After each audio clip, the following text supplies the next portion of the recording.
La notion de liberté est variable selon les sexes.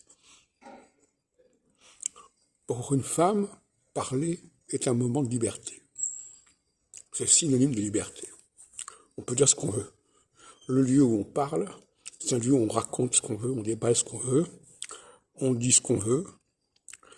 Alors que pour l'homme, par exemple, c'est plutôt le sexe et surtout, et notamment l'alimentation, le fait de manger. On mange comme on veut, on mange ce qu'on veut. Donc la liberté se conjugue selon les sexes. Chez la femme, la liberté, c'est comment je m'appelle, comment je m'habille, comment je parle. Chez l'homme, c'est comment je mange, comment je me lave ou pas, et comment je contacte, je touche l'autre. C'est un problème tactile, etc. Et donc, il faut tolérer la liberté de l'autre. Et ça, c'est assez vicieux quand on impose à l'autre son propre système, son propre surmoi, ça ne va pas.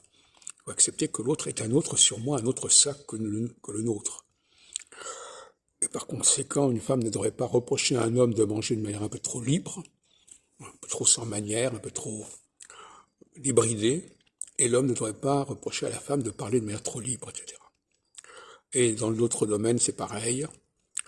La femme doit pardonner à l'homme un certain nombre de comportements un petit peu tactiles, un petit peu déplacés, et l'homme doit pas reprocher à la femme sa façon de s'habiller, de se dénuder, de se décolleter et de se déshabiller.